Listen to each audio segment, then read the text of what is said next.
Hay historias que no deberían contarse de noche, y esta es una de ellas. Si has llegado hasta aquí buscando respuestas en lo inexplicable, si el misterio te atrae tanto como te perturba, te invito a suscribirte ahora mismo, porque lo que estoy por revelarte cambiará la forma en que miras las fotografías antiguas. Dale al botón y acompáñame en este descenso, porque necesito testigos de lo que encontré, aunque eso signifique compartir la maldición. Todo comenzó cuando mi tía Remedios murió el invierno pasado. Tenía 92 años y había guardado silencio durante 6 décadas. Entre sus pertenencias, dentro de una caja de puros forrada con terciopelo carmesí que olía a alcanfor y tiempo detenido, encontré la fotografía. El papel estaba amarillento, con ese brillo sepia característico del revelado con nitrato de plata, y los bordes festoneados habían adquirido la fragilidad del pergamino. En la imagen, 5 niños posaban junto a su abuela frente a una casa de adobe con ventanas de madera oscura.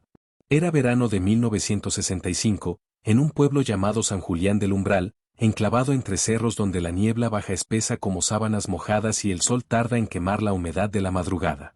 Los niños sonreían con esa rigidez propia de quien debe permanecer inmóvil durante varios segundos para que la cámara capture la imagen. La abuela, de rostro pétreo y manos nudosas apoyadas sobre el regazo, vestía de negro riguroso. Reconocí a mi tía Remedios de inmediato, la tercera desde la izquierda, con un vestido de algodón estampado y trenzas apretadas. Pero lo que hizo que se me erizara la piel, lo que provocó que la fotografía temblara entre mis dedos, fue el rostro al fondo. Entre las sombras del portal de entrada, difuminado como si el revelador hubiera jugado una mala pasada al fotógrafo, había un séptimo rostro. No era un juego de luces. No era pareidolia. Era un rostro completo, con ojos que miraban directamente hacia uno de los niños, hacia Martín, el mayor, que posaba en el extremo derecho con las manos en los bolsillos del pantalón y una sonrisa torcida. Al reverso de la fotografía, con tinta desvaída pero legible, alguien había escrito, Último verano completo. MRA, enero de 1965. Que Dios los proteja. Las iniciales correspondían a Miguel Rojas Ancira, el fotógrafo del pueblo, un hombre del que mi tía jamás había querido hablar. Debajo, con letra diferente, más reciente y temblorosa, reconocí la caligrafía de la tía Remedios. Martín, 23 de enero. Elena, 30 de enero. Joaquín, 6 de febrero. Carmen, 13 de febrero. 7 noches exactas. Siempre 7 noches después de la imagen. 7 noches. El número resonó en mi cabeza como el tic-tac de un reloj antiguo. Busqué más fotografías en la caja. Encontré 4 más, todas del mismo verano, todas reveladas por Miguel Rojas Ancira. En cada una aparecía el rostro de fondo, siempre difuminado, siempre mirando hacia uno de los niños. Y en cada una faltaba alguien de la toma anterior. La segunda fotografía mostraba solo 4 niños y la abuela. Martín ya no estaba. La tercera, 3 niños. La cuarta, 2. La última imagen, fechada el 20 de febrero de 1965, mostraba únicamente a mi tía Remedios de pie junto a su abuela, ambas vestidas de negro, sin sonrisas, con los ojos hundidos de quien ha llorado hasta agotar las lágrimas. Y detrás de ellas, nítido por primera vez, el rostro completo emergía del umbral de la casa. Era el rostro de un hombre de mediana edad, de rasgos angulosos y ojos tan claros que parecían reflejar luz propia en la fotografía en blanco y negro. Sus labios dibujaban algo entre una sonrisa y una mueca. Y esta vez miraba directamente a la abuela. Mi corazón latió con violencia cuando leí la nota al reverso, Abuela Dolores, 27 de febrero. 7 noches exactas después de la última fotografía. Todas las fechas seguían ese patrón implacable. Necesitaba entender. Necesitaba saber qué había ocurrido en San Julián del Umbral durante ese verano maldito de 1965. Empaqué las fotografías en una carpeta de archivo, pedí 2 semanas de licencia en mi trabajo y conduje 7 horas hasta el pueblo. El camino serpenteaba entre montañas cubiertas de pinos y eucaliptos, y conforme ascendía, la temperatura descendía y la niebla se hacía más densa. San Julián del Umbral seguía existiendo, aunque apenas. Unas 400 almas resistían en casas de adobe agrietado y techos de teja colonial. La plaza principal conservaba su kiosco de hierro forjado, pero la pintura se descascaraba como piel quemada al sol. La iglesia de San Julián Mártir dominaba el paisaje con su torre de campanario desproporcionada, y junto a ella, el cementerio trepaba por la ladera del cerro en terrazas irregulares. Me hospedé en la única fonda del pueblo, regentada por una mujer de unos 70 años llamada Efigenia que me miró con desconfianza cuando mencioné que buscaba información sobre hechos de 1965. Ese año nadie quiere recordar, me dijo mientras me entregaba la llave de una habitación del segundo piso. ¿Es usted familia de los Carmona? Asentí. La muchacha que sobrevivió se fue del pueblo y nunca volvió. Hizo bien. Su voz temblaba ligeramente. Si viene a remover lo que está enterrado, tenga cuidado. Hay cosas que no deben exhumarse. Esa primera noche en San Julián del Umbral no pude dormir. La habitación olía a humedad y a ese aroma indefinible de los espacios cerrados durante años. El colchón crujía con cada movimiento y las tablas del piso gemían bajo mis pasos. Desde la ventana veía la plaza desierta, iluminada apenas por 3 farolas de luz amarillenta que proyectaban sombras alargadas y temblorosas. A las 12:07 de la madrugada, mi reloj de pulsera se detuvo. Lo sacudí, lo acerqué al oído. Nada. Las manecillas marcaban las 07 exactas. Intenté darle cuerda pero el mecanismo parecía atascado. Un escalofrío recorrió mi espalda. La 07. 7 minutos. Siempre el número 7. Entonces escuché el obturador. Era un sonido nítido, inconfundible, el clic mecánico de una cámara fotográfica antigua al capturar una imagen. Venía de algún lugar cercano, quizá de la habitación contigua o del piso inferior. Me quedé paralizado, conteniendo la respiración, esperando que se repitiera. Y se repitió.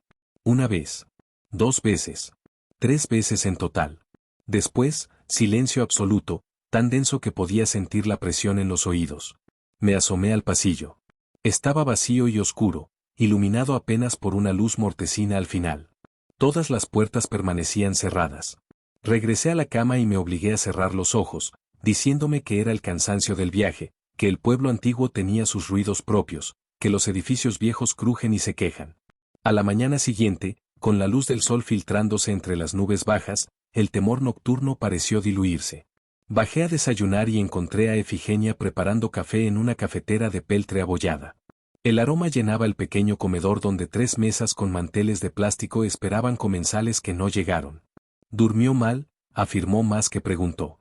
Se le nota en la cara. Le pregunté si había otros huéspedes. No. Usted es el único. En temporada baja casi no viene nadie.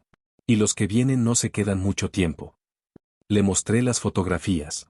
Su reacción fue inmediata, apartó la mirada, se santiguó y retrocedió un paso. Guarde eso. Por favor, guárdelo. Pero la insistencia venció su resistencia. Se sentó frente a mí, con las manos temblorosas rodeando la taza de café, y habló en voz baja, como si las paredes pudieran escuchar. Yo tenía 14 años en el 65.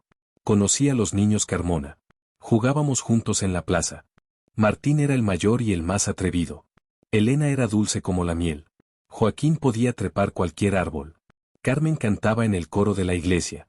Todos desaparecieron ese verano. Uno por uno, sin rastro, sin explicación. La familia Carmona se derrumbó. El padre se ahorcó en el granero. La madre, doña Dolores, murió a los pocos días, dicen que de pena aunque todos sabíamos que algo más había ocurrido. Solo quedó Remedios, la menor, que tenía 8 años. ¿Qué pasó exactamente? Mi voz sonó más ansiosa de lo que hubiera querido. Efigenia bebió un sorbo largo de café antes de continuar. Miguel Rojas, el fotógrafo, tenía una cámara que había heredado de su padre. Era una cámara alemana, una Seisicon de los años 30, preciosa pero extraña. Su padre había sido fotógrafo de prensa en la capital y murió en circunstancias turbias, algo relacionado con un accidente en su cuarto oscuro. Miguel heredó todo su equipo y se vino a San Julián buscando paz. Montó un estudio en la calle Real y se ganaba la vida retratando familias, bodas, bautizos. Era buen fotógrafo, meticuloso. Revelaba sus propias placas, mezclaba sus propios químicos. Pero había algo en sus fotografías que inquietaba. A veces salían rostros donde no debería haber nadie. Sombras con formas humanas en rincones vacíos. Al principio la gente lo atribuyó a fallos del revelado, a dobles exposiciones accidentales. Miguel juraba que sus técnicas eran impecables. ¿Y qué tiene que ver con los niños Carmona? Efigenia apretó los labios. Todo comenzó con la primera fotografía. Miguel les hizo un retrato familiar en enero, como cada año. Era tradición en el pueblo hacerse una fotografía al comienzo del año nuevo. Cuando Miguel reveló la placa, se horrorizó. Al fondo, en el umbral de la casa, había aparecido un rostro. Un rostro que él conocía. Era el rostro de su padre muerto. Lo reconoció de inmediato. Intentó revelar nuevamente la placa, pero el rostro seguía ahí, cada vez más nítido. Intentó quemar el negativo, pero no ardía. Lo intentó sumergir en ácido, pero el vidrio resistía. Desesperado, guardó el negativo en una caja de plomo y enterró la caja en el cementerio, sobre la tumba de su padre. Pero ya era tarde.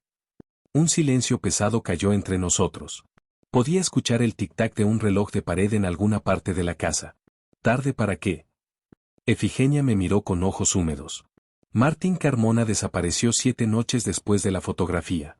Simplemente se esfumó de su cama. Su madre lo buscó hasta el amanecer. Rastreamos todo el pueblo, los cerros, el río.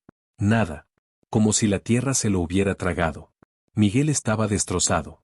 Juró que nunca volvería a usar esa cámara. Pero doña Dolores lo convenció de hacer otra fotografía, una semana después, con los niños restantes. Pensaba que si Miguel capturaba una imagen donde estuvieran todos juntos y bien, podría romper lo que fuera que estaba ocurriendo. Miguel accedió contra su mejor juicio. Y apareció el rostro de nuevo. Efigenia asintió. Esta vez miraba a Elena. Miguel lo supo de inmediato al revelar la placa. Le rogó a doña Dolores que mantuviera a los niños dentro de casa, que no los dejara solos. Pero 7 noches después, Elena desapareció mientras jugaba en el patio trasero. Su hermana Remedios la vio alejarse hacia el granero. Cuando la siguió segundos más tarde, Elena ya no estaba.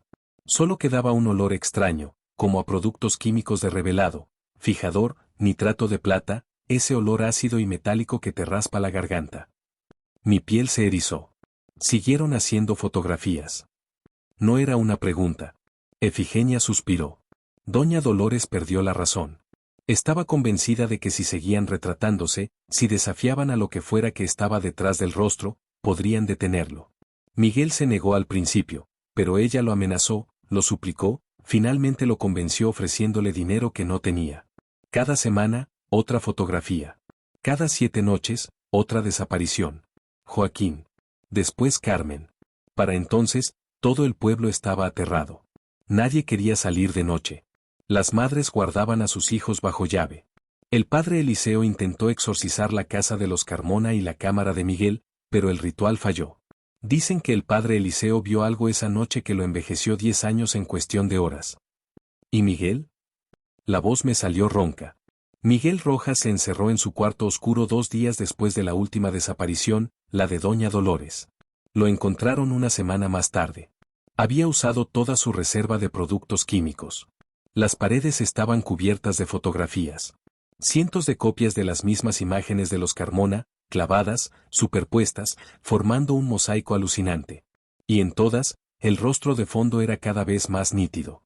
En las últimas, el rostro había dejado de estar al fondo. Estaba en primer plano. Miguel había cortado sus propias venas con un fragmento de vidrio de una placa rota. Su sangre se había mezclado con el revelador en las cubetas. Lo más perturbador fue que encontraron una última fotografía, la más reciente, fechada el día de su muerte. En ella aparecía Miguel mismo, de espaldas, trabajando en el cuarto oscuro. Y detrás de él, nítido como el mediodía, estaba el rostro. Los ojos del rostro brillaban incluso en la imagen estática, como si contuvieran luz propia. Y sonreía. ¿Qué pasó con la cámara? Efigenia se puso de pie, temblando visiblemente. Nadie lo sabe con certeza. El hermano de Miguel vino desde la capital, cerró el estudio, se llevó las pertenencias. Pero hay quien dice que la cámara quedó aquí, que está escondida en algún lugar del pueblo. Y hay quien dice que no importa dónde esté, porque el rostro del umbral, así lo llamamos, no necesita la cámara. Ya cruzó. Ya está aquí. Solo espera a que alguien lo invoque mirando las fotografías, recordando, intentando entender. Me miró fijamente. Usted trajo las fotografías originales al pueblo. Las devolvió a su lugar de origen. Eso no fue prudente. Un frío que no venía del clima me caló hasta los huesos. Salí de la fonda con las fotografías guardadas en mi mochila y caminé por las calles empedradas de San Julián del Umbral. El pueblo tenía esa cualidad de los lugares donde el tiempo se ha detenido no por elección sino por abandono. Las casas antiguas alternaban con lotes baldíos cubiertos de maleza. Algunos negocios conservaban letreros descoloridos de décadas pasadas, una zapatería que ya no existía, una botica cerrada con tablas clavadas en la puerta, una librería con los escaparates cubiertos de polvo. Encontré la calle real y el edificio que había sido el estudio de Miguel Rojas. Era una construcción de 2 plantas con balcones de hierro forjado y una puerta de madera carcomida por las termitas. Los vidrios de las ventanas superiores estaban rotos. Me acerqué y probé la puerta. Estaba cerrada pero la madera cedió con un empujón. Dentro olía a humedad, a excrementos de murciélagos y a ese olor indefinible de los espacios abandonados donde la naturaleza comienza a reclamar lo construido por humanos. La planta baja había sido la recepción y el área de ventas. Quedaban restos de mobiliario, una silla coja, fragmentos de un mostrador, marcos vacíos en las paredes donde alguna vez colgaron muestras de trabajo de Miguel. Subí las escaleras con cuidado, probando cada peldaño antes de apoyar mi peso. La madera gemía pero resistía. El segundo piso había sido el estudio propiamente dicho y, al fondo, tras una puerta entreabierta, estaba el cuarto oscuro. Mi corazón latía con fuerza mientras me acercaba. La puerta crujió al abrirse completamente. Las ventanas habían sido selladas con tablas y pintura negra décadas atrás, así que tuve que usar la linterna de mi teléfono. El haz de luz reveló una habitación pequeña, de no más de 3 metros por 4, con las paredes cubiertas de manchas oscuras. Manchas que podrían haber sido productos químicos derramados. O sangre. O ambas cosas. Las cubetas de revelado seguían ahí, alineadas en un estante de madera combada. Los frascos de químicos, algunos rotos, otros intactos pero con el contenido evaporado o cristalizado, se amontonaban en un rincón. Y en la pared del fondo, clavadas con tachuelas oxidadas, quedaban fotografías. 50 años de humedad y abandono las habían convertido en algo fantasmal, imágenes apenas reconocibles, desvaídas hasta ser casi transparentes, pero aún adheridas al muro como una segunda piel. Me acerqué. Podía distinguir figuras humanas en algunas. Intenté despegar una fotografía con cuidado, pero el papel se desintegró entre mis dedos como ceniza húmeda. Fue entonces cuando lo percibí, el olor. Ese olor a químicos de revelado que Efigenia había mencionado, fresco y penetrante como si alguien hubiera estado trabajando ahí momentos antes. Imposible. Nadie había usado ese cuarto oscuro en 50 años. Pero el olor era inconfundible, fijador, ácido acético, nitrato de plata. Mi instinto me gritó que saliera de ahí, pero la curiosidad pudo más. Revisé las cubetas. Vacías y secas. Revisé los frascos. Sellados desde hace décadas. ¿De dónde venía el olor entonces? Iluminé cada rincón con la linterna. Nada. Solo polvo, telarañas, el deterioro del tiempo. Estaba por salir cuando mi pie golpeó algo metálico bajo los escombros. Me agaché y aparté fragmentos de yeso caído, trozos de madera podrida. Era una caja. Una caja de metal oxidado, del tamaño aproximado de una caja de zapatos, cerrada con un candado que se desmoronó al tocarlo. Las manos me temblaban mientras la abría. Dentro, envuelta en terciopelo negro que olía a moho, estaba la cámara. La Seisicon era hermosa a pesar de los años.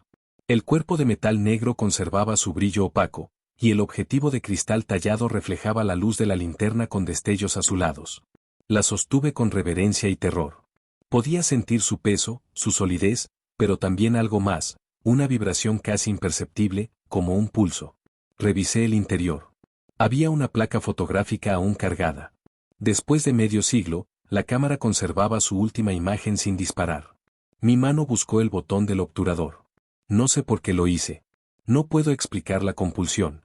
Apunté hacia la pared donde habían estado las fotografías, donde las manchas oscuras formaban patrones que casi sugerían rostros, y presioné. El clic fue nítido, satisfactorio, final. Y en el silencio que siguió, escuché algo que heló mi sangre, un susurro. Era apenas audible, como el roce de tela contra tela, pero formaba palabras. 7 noches, decía el susurro. 7 noches exactas. Solté la cámara como si quemara. Cayó sobre los escombros sin romperse. Retrocedí tropezando, golpeándome contra las cubetas, derribando frascos que rodaron por el suelo de madera. Salí del cuarto oscuro, bajé las escaleras de 3 en 3, atravesé la planta baja y no me detuve hasta estar en la calle, jadeando, con el corazón amenazando con reventar mi pecho. Pero la cámara seguía ahí, en el cuarto oscuro, con su última placa expuesta. Y yo había escuchado el susurro. 7 noches. Acababa de activar algo que llevaba 50 años en espera. Esa noche, en la fonda, no pude comer. Efigenia notó mi estado pero no preguntó. Subí a mi habitación al anochecer y cerré la puerta con el pestillo. Coloqué las fotografías sobre la cama e intenté encontrar patrones, explicaciones, cualquier cosa que me ayudara a entender. Los rostros de los niños me miraban desde el papel amarillento. Y el rostro de fondo, ese rostro que había causado las desapariciones, parecía más nítido cada vez que lo observaba. ¿O era mi imaginación? Tomé la primera fotografía y la examiné con lupa. El rostro estaba ahí, difuminado pero presente. Sus ojos miraban a Martín. Tomé la segunda. El rostro estaba igual de difuminado pero había algo diferente en su expresión. ¿Una sonrisa más amplia? Tomé la tercera, la cuarta, la quinta. En cada una el rostro parecía más definido, como si el acto de fotografiar lo hubiera invocado gradualmente, dándole sustancia, permitiéndole solidificarse en nuestro plano de existencia. A medianoche escuché de nuevo el obturador. Clic, una pausa. Clic, otra pausa. Clic, 3 veces, como la noche anterior. Pero esta vez el sonido venía de dentro de mi habitación. Me incorporé de golpe, buscando la fuente. La habitación estaba vacía. Las fotografías seguían sobre la cama. La puerta continuaba cerrada con pestillo. Las ventanas, aseguradas. Clic. El sonido provenía de la pared, de detrás del papel tapiz descolorido con motivos florales. Clic, me acerqué a la pared. Podía sentir vibración bajo mi palma. Clic, y entonces, como si alguien hubiera encendido una luz detrás del papel tapiz, vi una sombra formarse. No, no era una sombra. Era una silueta. La silueta de una persona de pie frente a una cámara montada en un trípode. La silueta operaba la cámara, apuntándola hacia mí. Y cuando disparó, cuando escuché el clic final, la bombilla de luz de mi habitación estalló dejándome en completa oscuridad. Permanecí inmóvil, respirando apenas, escuchando. Podía oír mi propio corazón, el crujido de la madera, el viento arañando las ventanas. Y entonces, un nuevo sonido, pasos. Pasos lentos y deliberados que subían las escaleras de madera. 1, 2, 3, 4, 5, 6, 7. Se detuvieron frente a mi puerta. Contuve la respiración. El pomo de la puerta comenzó a girar lentamente, probando el pestillo. Una vez. 2 veces. El metal del pestillo crujía bajo la presión. Y entonces, silencio. Los pasos se alejaron, bajaron las escaleras, se perdieron en la distancia. Esperé una eternidad en la oscuridad antes de atreverme a moverme. Saqué el teléfono y activé la linterna. Las fotografías sobre la cama seguían en su lugar, pero había algo diferente. Las tomé una por una, examinándolas. En la última fotografía, la que mostraba solo a mi tía Remedios y a su abuela, el rostro de fondo había cambiado. Ya no miraba a la abuela. Ahora miraba directamente hacia adelante, hacia quien sostuviera la fotografía. Me miraba a mí. Y su expresión había cambiado también. Ya no era una sonrisa ambigua. Era una mueca hambrienta, expectante, triunfal. Mis manos manchadas con pólvora y plata brillaban tenuemente en la oscuridad. ¿Cuándo me había manchado? No lo recordaba. Froté las manos contra el pantalón pero las manchas permanecían, como tatuajes temporales de un metal que parecía tener vida propia. Y el olor. Ese olor a químicos de revelado me seguía, impregnaba mi ropa, mi piel, mi respiración. Revisé mi reloj. Las manecillas seguían detenidas en la 07. Intenté darle cuerda nuevamente. El mecanismo seguía atascado. Saqué mi teléfono. La pantalla mostraba la hora, 07. Imposible. Había pasado más de 1 hora desde medianoche. Reinicié el teléfono. Al encenderse de nuevo, la hora seguía siendo 07. Todos los relojes se habían detenido en ese momento exacto, como si el tiempo mismo se hubiera atascado en ese instante particular. Al amanecer, exhausto y aterrado, tomé una decisión. Necesitaba hablar con alguien que entendiera lo que estaba ocurriendo. Efigenia había mencionado al padre Eliseo. Bajé a desayunar con las ojeras marcadas y las manos aún manchadas de plata. Efigenia me miró con una mezcla de lástima y temor. Las manchas, dijo señalando mis manos. Es la marca. Todos los que desaparecieron las tenían los últimos días. Manchas de plata que no se iban con nada. Mi estómago se contrajo. Necesito ver al padre Eliseo. Efigenia negó con la cabeza. El padre Eliseo murió hace 15 años. pero su sobrina, Inés, vive en la casa parroquial. Ella sabe todo lo que su tío sabía. Él le contó todo antes de morir, como si necesitara descargar el peso antes de partir. Encontré a Inés en la casa parroquial, una construcción de piedra anexa a la iglesia. Era una mujer de unos 50 años, delgada, de cabello gris recogido en un moño apretado, con ojos inteligentes que me evaluaron de inmediato. Cuando vio las manchas en mis manos, su expresión cambió de corteza a alarmada. Entré rápido, me dijo tirando de mi brazo. No debería estar en la calle con esas marcas. Dentro, la casa olía a cera de velas e incienso. Las paredes estaban cubiertas de imágenes religiosas, Cristos sufrientes, vírgenes dolorosas, santos mártires. En una esquina de la sala había un altar privado con velas encendidas. Inés me hizo sentar y trajo agua bendita, que vertió en mis manos. La plata burbujeó al contacto con el agua bendita, desprendiendo un humo gris que olía a metal quemado, pero las manchas permanecieron. Es profundo, murmuró Inés. Ya está dentro de usted, en su sangre. Le conté todo, el descubrimiento de las fotografías, mi viaje a San Julián del Umbral, el encuentro con la cámara, el disparo que hice sin pensar. Inés escuchó en silencio, cada vez más pálida. Cuando terminé, se persignó 3 veces y susurró una oración. Mi tío intentó detenerlo, dijo finalmente. Intentó exorcizar la cámara, quemar las fotografías, sellar el cuarto oscuro. Nada funcionó. Porque no entendemos la naturaleza de lo que estamos enfrentando. No es un demonio en el sentido tradicional. No es un fantasma. Es algo anterior, algo que ha existido desde que el hombre inventó formas de capturar y preservar imágenes. Mi tío lo llamaba el rostro del umbral, pero ese era solo el nombre que el pueblo le dio. Su verdadero nombre, si es que tiene uno, está perdido en las nieblas del tiempo. ¿Qué es exactamente? Mi voz temblaba. Inés se levantó y fue a una estantería llena de libros antiguos. Sacó un diario encuadernado en cuero agrietado. El diario de mi tío. Escribió aquí todo lo que investigó después del incidente de 1965. Abrió el diario en una página marcada. La letra era apretada, casi ilegible en partes, como si hubiera sido escrita con mano temblorosa. Leí en voz alta, el rostro del umbral es un parásito de imágenes. Se alimenta de la captura fotográfica, del acto de preservar un momento en el tiempo. Cada vez que una fotografía se toma, se abre una grieta infinitesimal entre el momento capturado y el momento presente. En esa grieta existe un espacio liminal donde el tiempo no fluye linealmente. El rostro habita ese espacio. Es consciente, es hambriento, es paciente. Busca anclarse en nuestro plano de existencia usando las fotografías como puentes.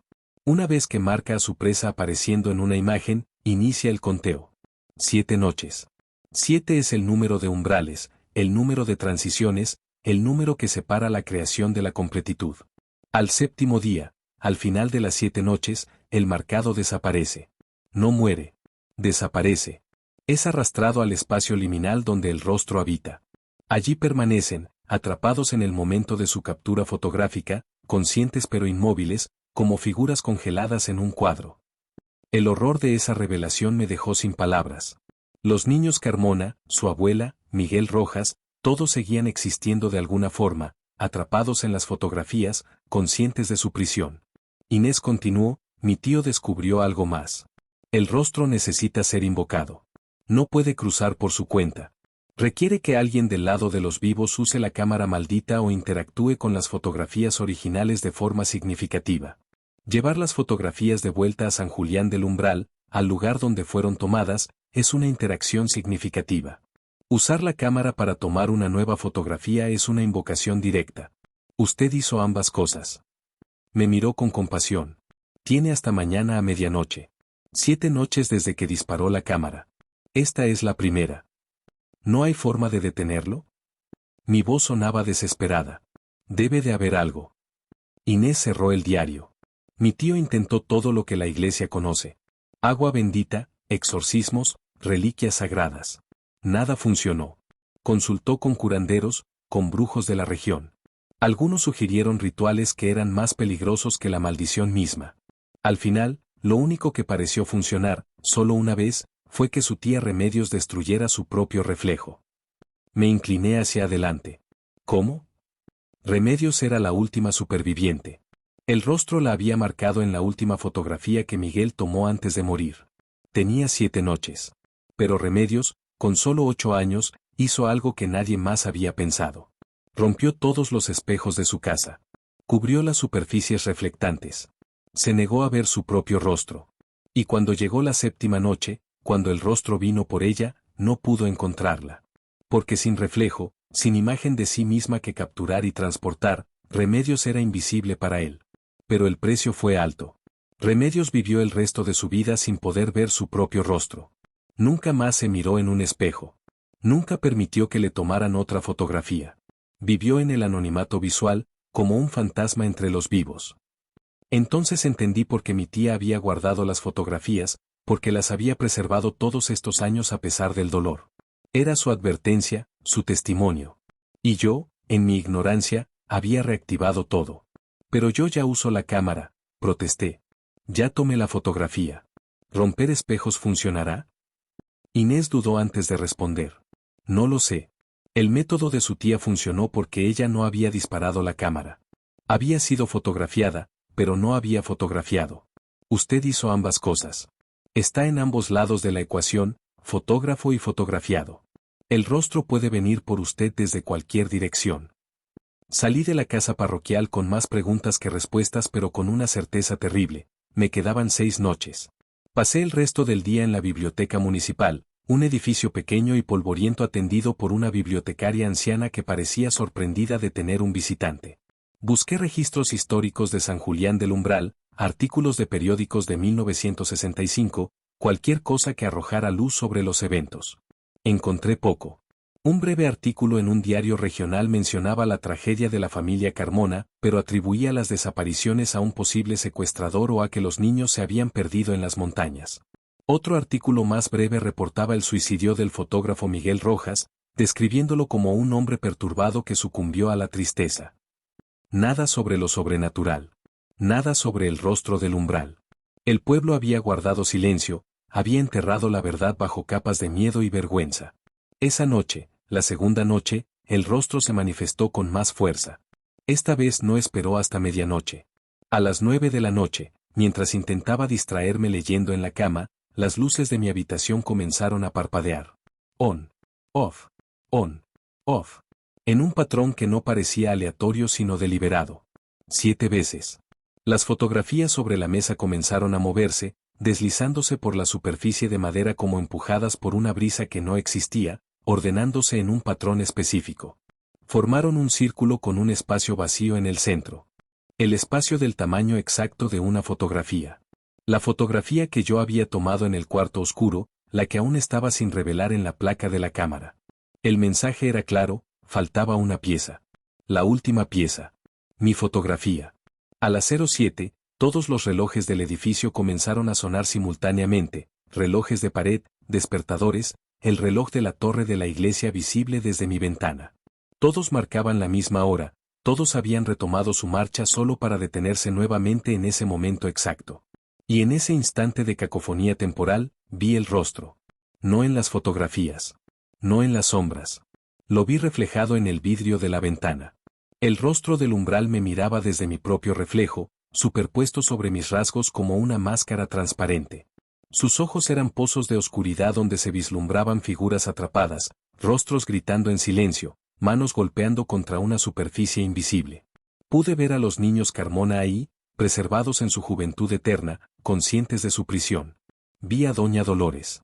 Vi a Miguel Rojas con las muñecas cortadas aún sangrando. Y entre todos ellos, más rostros, cientos de rostros que se perdían en la profundidad de esos ojos, víctimas de diferentes épocas, diferentes lugares, todos capturados por la misma entidad que ahora me acechaba. Grité y me aparté de la ventana. El reflejo permaneció. El rostro sonrió con mis labios, parpadeó con mis ojos, levantó mi mano y me saludó. Después, lentamente, mi reflejo tomó un camino propio. Se movió independientemente de mí, caminó hacia un lado mientras yo permanecía inmóvil. Se acercó al cristal desde el interior del reflejo, hasta que su nariz, mi nariz, tocó el vidrio desde el otro lado. Y susurró. Podía ver sus labios moverse. 4 noches más, decía. 4 noches y tu imagen será completa. 4 noches y cruzarás el umbral. Ahí me esperan los que trajiste de vuelta. Los niños quieren jugar de nuevo. Doña Dolores quiere abrazar a su familia. Miguel quiere mostrarte sus fotografías. Todos te esperamos en el cuarto oscuro eterno donde el revelado nunca termina y la imagen permanece siempre en proceso de formarse. Pasé esa noche sentado en una esquina, lo más lejos posible de cualquier superficie reflectante, con todas las luces encendidas menos la que había estallado.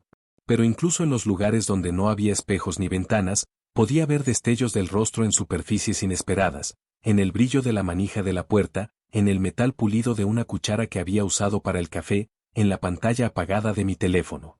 El rostro me perseguía a través de cada reflejo, cada superficie que pudiera capturar y devolver una imagen. Entendí entonces por qué mi tía Remedios había vivido su vida evitando los espejos. No era solo para escapar del rostro. Era para no verse a sí misma convertida en su portal. A la mañana siguiente, la tercera mañana, desperté con fiebre. Mi piel ardía al tacto pero temblaba de frío. Las manchas de plata en mis manos se habían extendido, subían por mis muñecas como venas metálicas bajo la piel. Efigenia subió con té y pan tostado pero retrocedió al verme. Está empeorando rápido, murmuró.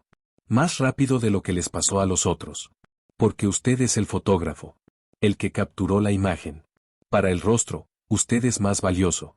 Es el canal perfecto. Le pregunté si conocía alguna forma de destruir la cámara, de romper el ciclo. El padre Eliseo intentó destruirla en 1965. La arrojó al río. Al día siguiente, estaba de vuelta en el cuarto oscuro de Miguel. La enterró en tierra bendita. Apareció en el sótano de la iglesia. La metió en el horno de la panadería. Se negó a arder. Es como si la cámara existiera en múltiples lugares simultáneamente, o como si cada intento de destruirla solo la hiciera más real, más presente. Decidí hacer lo último que me quedaba, confrontar directamente a la entidad. Si la cámara no podía ser destruida, si las fotografías eran indestructibles, entonces necesitaba negociar, entender, encontrar alguna rendija en las reglas que gobernaban esta maldición. Volví al edificio abandonado del estudio de Miguel Rojas. En pleno día, bajo un sol que luchaba por penetrar las nubes bajas, el lugar parecía menos amenazante pero no menos opresivo. Subí directamente al cuarto oscuro. La cámara seguía donde la había dejado, caída entre los escombros. La tomé. Estaba fría al tacto, fría de una manera que trascendía la temperatura ambiental, como si absorbiera el calor de mis manos. La placa fotográfica seguía adentro, expuesta pero sin revelar. Necesito verla, dije en voz alta, sintiéndome ridículo pero desesperado. Necesito ver la fotografía que tomé. Necesito entender. El cuarto oscuro respondió.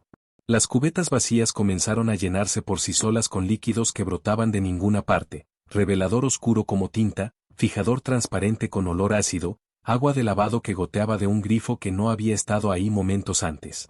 Los productos químicos eran frescos, nuevos, como si alguien los hubiera preparado esa mañana. Las luces rojas de seguridad se encendieron en las paredes, luces que no tenían fuente de energía pero que brillaban con intensidad uniforme.